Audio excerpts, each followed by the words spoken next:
Chapter 5 Slaves. As we descended the broad staircase which led to the main avenue of Phutra, I caught my first sight of the dominant race of the inner world. Involuntarily I shrank back as one of the creatures approached to inspect us. A more hideous thing it would be impossible to imagine. The all-powerful Mahars of Pellucidar are great reptiles, some 6 or 8 feet in length, with long narrow heads and great round eyes. Their beak-like mouths are lined with sharp white fangs, and the backs of their huge lizard bodies are serrated into bony ridges from their necks to the end of their long tails. Their feet are equipped with 3 webbed toes, while from the 4 feet membranous wings, which are attached to their bodies just in front of the hind legs, protrude at an angle of 45 degrees toward the rear, ending in sharp points several feet above their bodies. I glanced at Perry as the thing passed me to inspect him. The old man was gazing at the hard creatures with wide, astonished eyes. When it passed on, he turned to me. "A Rhamphorhynchus of the Mesolithic, David," he said, "but gad, how enormous! The largest remains we've ever discovered have never indicated a size greater than that attained by an ordinary crow." As we continued on through the main avenue of Phutra, we saw many thousand of the creatures coming and going upon their daily duties.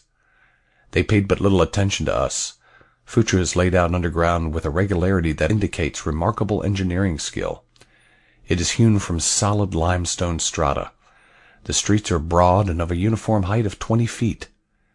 At intervals, tubes pierce the roof of this underground city, and by means of lenses and reflectors transmit the sunlight, softened and diffused, to dispel what would otherwise be Cimmerian darkness.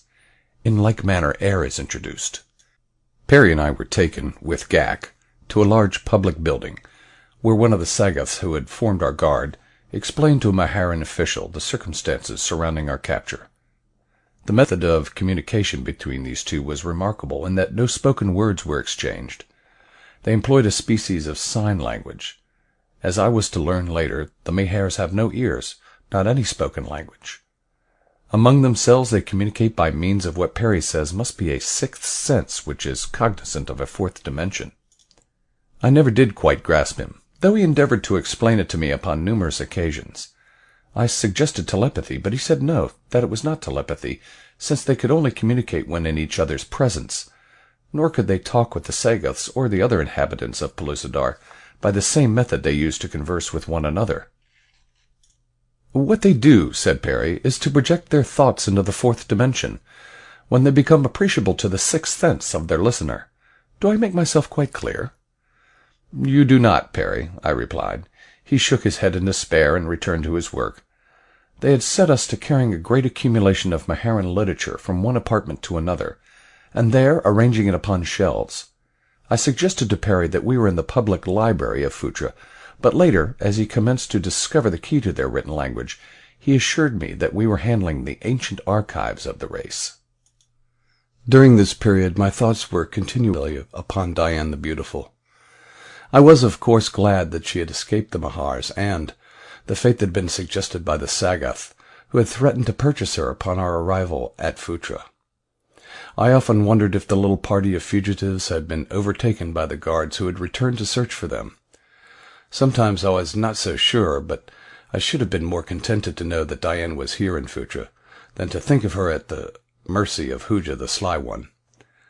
Ghak, Perry, and I often talked together of possible escape, but the Saurian was so steeped in his lifelong belief that no one could escape from the Mahars except by a miracle, that he was not much aid to us. His attitude was of one who waits for the miracle to come to him. At my suggestion, Perry and I fashioned some swords of scraps of iron, which we discovered among some rubbish in the cells where we slept, for we were permitted almost unrestrained freedom of action within the limits of the building to which we had been assigned. So great were the number of slaves who waited upon the inhabitants of Phutra that none of us was apt to be overburdened with work, nor were our masters unkind to us. We hid our new weapons beneath the skins which formed our beds, and then Perry conceived the idea of making bows and arrows, weapons apparently unknown within Pellucidar. Next came shields, but these I found it easier to steal from the walls of the outer guard-room of the building. We had completed these arrangements for our protection after leaving Phutra, when the Sagas who had been sent to recapture the escaped prisoners returned with 4 of them, of whom Hooja was one. Diane and 2 others had eluded them. It so happened that Hooja was confined in the same building with us. He told Ghak that he had not seen Diane or the others after releasing them within the dark grotto. What had become of them he had not the faintest conception. They might be wandering yet, lost within the labyrinthine tunnel, if not dead from starvation. I was now still further apprehensive as to the fate of Diane, and at this time I imagine came the first realization that my affection for the girl might be prompted by more than friendship. During my waking hours she was constantly the subject of my thoughts, and when I slept her dear face haunted my dreams. More than ever I was determined to escape the Mahars. "Perry," I confided to the old man, "if I have to search every inch of this diminutive world, I'm going to find Diane the Beautiful and right the wrong that I unintentionally did her." That was the excuse I made for Perry's benefit. "Diminutive world," he scoffed. "You don't know what you're talking about, my boy." And then he showed me a map of Pellucidar which he had recently discovered among the manuscript he was arranging. "Look," he cried, pointing to it, "this is evidently water, and all this land. Do you notice the general configuration of the 2 areas? Where the oceans are upon the outer crust is land here. These relatively small areas of ocean follow the general lines of the continents of the outer world. We know that the crust of the globe is 500 miles in thickness. Then the inside diameter of Pellucidar must be 7,000 miles, and the superficial area 165,480,000 square miles. 3/4 of this is land. Think of it! A land area of 124,110,000 square miles. Our own world contains but 53 million square miles of land, the balance of its surface being covered by water. Just as we often compare nations by their relative land areas, so if we compare these 2 worlds in the same way, we have the strange anomaly of a larger world within a smaller one. Where within vast Pellucidar would you search for your Diane? Without stars or moon or changing sun, how could you find her, even though you knew where she might be found? The proposition was a corker. It quite took my breath away, but I found that it left me all the more determined to attempt it. "If Ghak will accompany us, we may be able to do it," I suggested. Perry and I sought him out and put the question straight to him. "Ghak," I said, "we are determined to escape from this bondage. Will you accompany us?" "They will set the Thipdars upon us," he said, "and then we shall be killed. But," he hesitated, "I would take the chance if I thought that I might possibly escape and return to my own people." "Could you find your way back to your own land?" asked Perry. "And could you aid David in his search for Diane?" "Yes." "But how," persisted Perry, "could you travel to strange country without heavenly bodies or a compass to guide you?" Ghak didn't know what Perry meant by heavenly bodies or a compass, but he assured us that you might blindfold any man of Pellucidar and carry him to the farthest corner of the world, yet he would be able to come directly to his own home again by the shortest route. He seemed surprised to think that we found anything wonderful in it. Perry said it must be some sort of homing instinct, such as is possessed by certain breeds of earthly pigeons. I didn't know, of course, but it gave me an idea. "Then Diane could have found her way directly to her own people?" I asked. "Surely," replied Ghak, "unless some mighty beast of prey killed her." I was for making the attempted escape at once, but both Perry and Ghak counseled waiting for some propitious accident which would ensure us some small degree of success. I didn't see what accident could befall a whole community in a land of perpetual daylight, where the inhabitants had no fixed habits of sleep. Why, I am sure that some of the Mahars never sleep, while others may, at long intervals, crawl into the dark recesses beneath their dwellings and curl up in protracted slumber.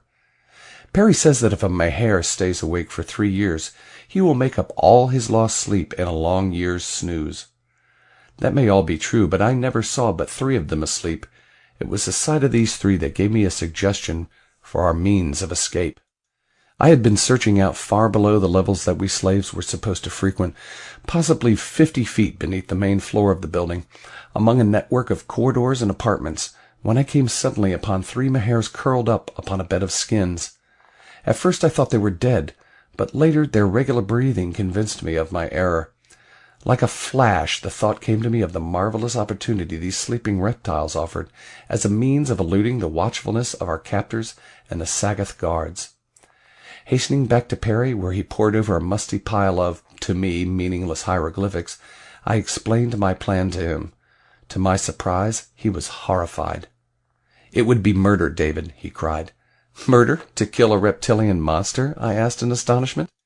"Here they are not monsters, David," he replied. "Here they are the dominant race. We are the monsters, the lower orders. In Pellucidar, evolution has progressed along different lines than upon the outer earth. These terrible convulsions of nature time and time again wiped out the existing species.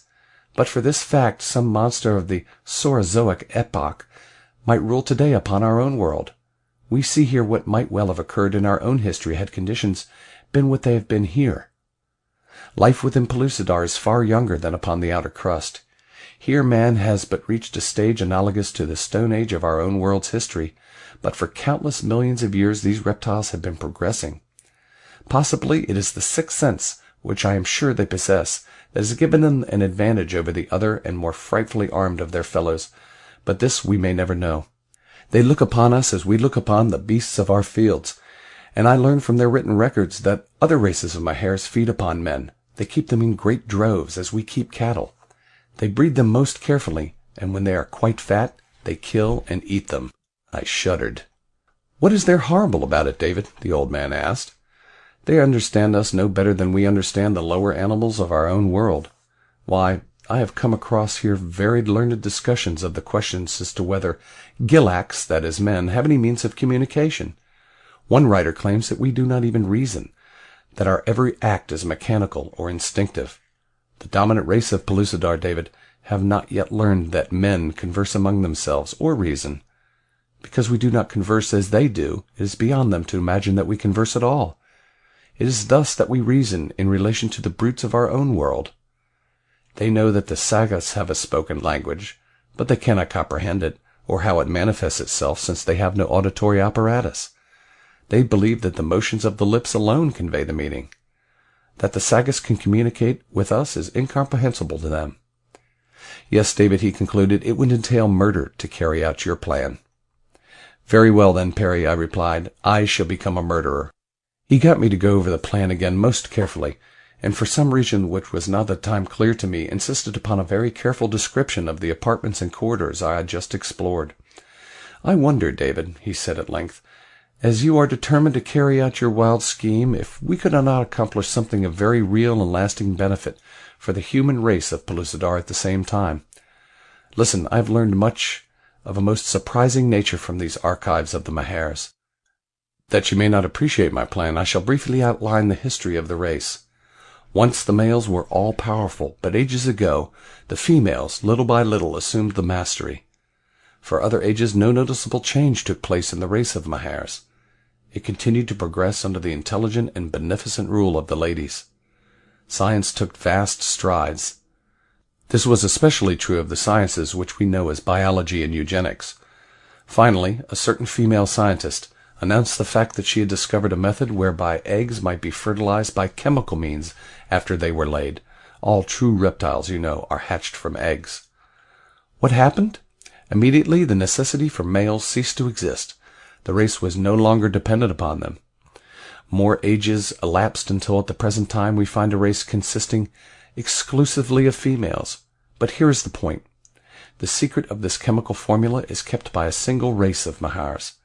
It is in the city of Phutra, and unless I am greatly in error, I judge from your description of the vaults through which you passed today that it lies hidden in the cellar of this building. For two reasons they hide it away and guard it jealously. First, because upon it depends the very life of the race of the Mahars, and second, owing to the fact that when it was public property, as at first so many were experimenting with it, that the danger of overpopulation became very grave. David, if we can escape, and at the same time take with us this great secret, what will we not have accomplished for the human race within Pellucidar? The very thought of it fairly overpowered me. Why, we too would be the means of placing the men of the inner world in their rightful place among created things. Only the Sagoths would then stand between them and absolute supremacy, and I was not quite sure but that the Sagoths owed all their power to the greater intelligence of the Mahars. I could not believe that these gorilla-like beasts were the mental superiors of the human race of Pellucidar. Why, Perry, I exclaimed, you and I may reclaim a whole world. Together we can lead the races of men out of the darkness of ignorance into the light of advancement and civilization. At one step we may carry them from the age of stone to the 20th century. It's marvelous, absolutely marvelous, just to think about it." "David," said the old man, "I believe that God sent us here for just that purpose. It shall be my life work to teach them His word, to lead them into the light of His mercy while we are training their hearts and hands in the ways of culture and civilization." "You are right, Perry," I said, "and while you are teaching them to pray, I'll be teaching them to fight, and between us we'll make a race of men that will be an honor to us both." Gak had entered the apartment some time before we concluded our conversation, and now he wanted to know what we were so excited about. Perry thought we had best not tell him too much, and so I only explained that I had a plan for escape. When I had outlined it to him, he seemed about as horror-struck as Perry had been, but for a different reason. The hairy one only considered the horrible fate that would be ours were we discovered. But at last I prevailed upon him to accept my plan as the only feasible one, and when I had assured him that I would take all the responsibility for it were we captured, he accorded a reluctant assent. End of chapter 5.